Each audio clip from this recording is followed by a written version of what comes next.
Mat, темилгечке суроом бар да. Эгерде ушул сиздердин азыркы мыйзам ишке ашып кала турган болсо, кармалган биздин адамдар, шектелип кармалган адамдар сот тарабынан сот инстанциясы алынгандан кийин гана камалабы или ага чейин эле камалабы? Эки суткага. Ага чейин эле камалат. Эгерде бул мыйзам өтпөсө, анда Өтүп калса, анда соттун чечими негизинде гана. Соттун чечими чыкпай турган болсо, аны эч кандай карма алып кирбейби? Жок, ага тыюу салынат.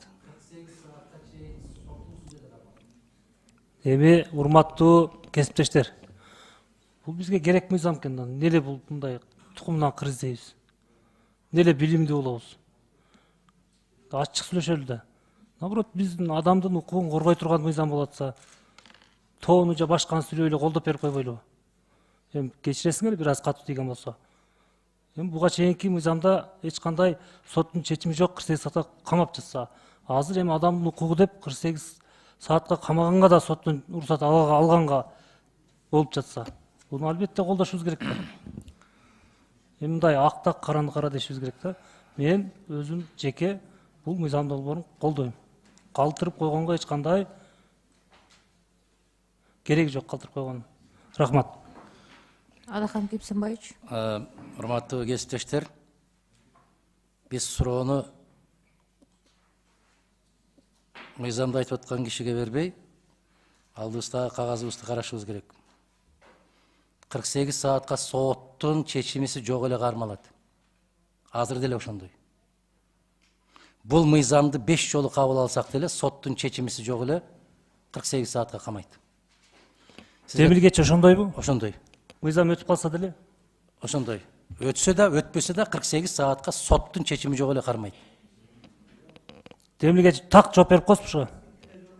Боло берет. Англис тилинде жооп берсеңиз дагы. Хоть кандай тилде. Сунушталып аткан редакцияда: никто не может быть подвергнут задержанию на срок более 48 часов. Более. Көрдүңбү? До Без 48 судебного часов. решения. В любом случае задержат. Маселе ошондой болуп атат. Айырмасы кандай болуп атат онда? Жок айырмасы. Айырмасы бул жерде 72 сааттан 48 саатка түшүп атат. Бул бир. Экинчиден, поле действия она чуть-чуть расширяется. Биз депутаттар бирөөлөрдөн сурап ушундайбы дебестен өзүбүз кагазды карап, окуп, айырмасын иликтеп, чагып, чечип алышыбыз керек. 72 сааттан 48 саатка түшүп атпайбы? Түшүп атат, бирок широкое поле действия деп атам. Поле действия ошол деле расширяется. действиясы бар да. Айбек, айнанайын, денем. Айнанайындар. Жок. Келгиле, мен силерге танапсыз жарыялагыла, мен силерге мына мисалы мондай тилмен айтайынчы силерге мен. Эгерде ушул мыйзамдын күчү 72 саатка чейинки деген мыйзамдын күчү 5 гектар жерде иштейт деп аткан болсо, 48 саатка түшкөндөн кийин 50 гектар жерде иштейт деп туруп атат. Кандай айырмасын түшүнбөйсүңөр? Бул жерде жумурткадан кыр издеген эч ким жок. Андай айырмасы жок. Жакшы эле түшүндүрүп айтты. Биз деле жакшы эле түшүндүк. Бул жерге карап деле келдик биз деле. Өзүбүздүн жеке пикирибизди билдирдик. Сурап атасыңар, 48 саатка чейин деп. Биз жооп Нуржигит Кадырбекович суроо берди. Ошого бул жооп берди. Мен ошол суроону такта иретинде сурадым.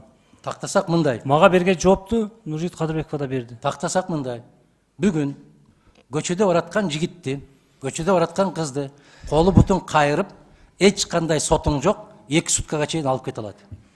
Муну мыйзамды кабыл алсаң деле ошондой кылып алып кетет, албасаң деле ошондой алып. Буга чейин 72 саатка чейин 48 саатка түшүп атпайбы 72 сааттан? Эми ал бул мыйзам кабыл албасаң деле азыр 72 саатта кармай албайт булар. Албасаң деле кармай албайт. Себеп конституция түздөн түз ээ болуп аткандан кийин конституциянын нормасы иштеп атат. Бул мыйзамың болбосо деле 48 сааттан ашык кармай албайт булар. Себеп азыркы күчкө кирген конституциянын редакциясында ошондой болуп кыскартылган. Ал конституция мына мыйзамдан 15 эсе күчтүүрөөк. Мен айтайын деген мындай да. Комитетке 6-чакырышада ушул комитеттин мүчөсү болуш дегем да. Көптөгөн мындай мыйзам долбоорлор келет.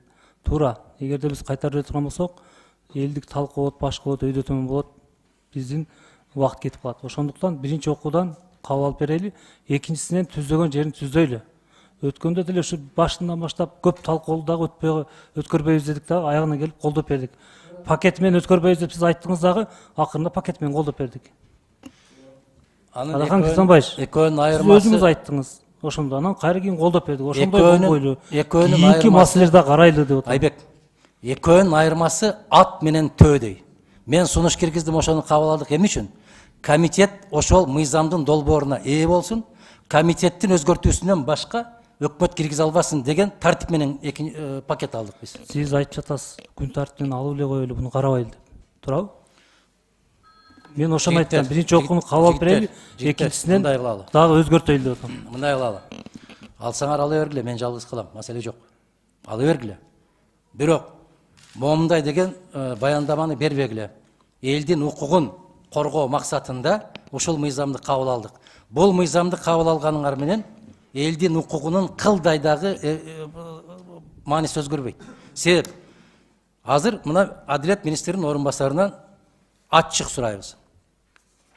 Бүгүн 48 саатка сурадыңар, 48 саатка бул мыйзамыңар сиз эле кармайт. Бул бир. Экинчиси, бүгүн мыйзам кабыл алынбаса, 48 сааттан 1 мүнөт ашык кармап турууга укугуңар барбы? Бүгүн бар. Эмне үчүн? Бүгүнкү ошол действующий редакцияда ал 3 суткага чейин ошол жарандын тактоо иретинде кармаганга укук органдарынын укугу бар ага. Кечирип коесуңар. Эгер ошол мыйзам конституцияга каршы келсе, кайсы мыйзам иштейт?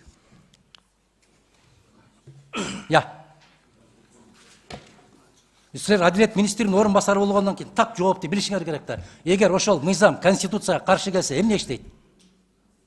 Конституция иштейби, мыйзам иштейби? Мыйзам иштейт. Кечирип кой айланайын. Жок, конституция иштейт, бирок сиз баракелде. Конституцияда эмне деп жазылып турат? Эч ким 48 сааттан ашык кармалууга укугу жок деп турат, туурабы? Туура. Эмне мыйзам иштейт дейсиң? Ошон үчүн ушул мыйзамды конституциянын мыйзамына дал келтирели деп ошол мыйзам долбоору менен чыгып атабыз да. Түшүндүңөрбү эми жигиттер? Буну биз буга чейин түшүнгөнбүз. Жок, кечирип коелу. Мен тактоо иретинде сурап жатам деп дагы сизге айттым. Алахан Кисанбаевич, сиз мага асылбаңыз. Мен тактоо иретинде Нуржигит Кадырбековке берген суроосун тактоо иретинде сурадым деп жатам. Урматтуу депутаттар. Сиз жок жерден Урматтуу асыл депутаттар. бербеңиз.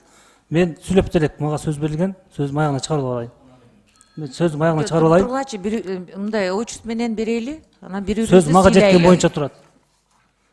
Сөз мага келген. Мындай да, урматтуу коллегалар, мен албетте баарыңыздарды сыйлайм. Бул жерде мыйзам долбоор каралып жатат. Адам укугу боюнча. Чындыгында биз буга чейин материалда белгенбизде караганбыз. Демилгечи демилгелеп жатат. Биздин коллегаларга ар бир суроосуна жооп берип жатат. Мен ошону тактоо иретинде сурап жатам. Чындыгында көп чийки жерлер бар экен. Аны албетте экинчи окууда оңдоп келишет. Менин сунушум ушуну колдоп берип коелу деген эле сунуш. Рахмат.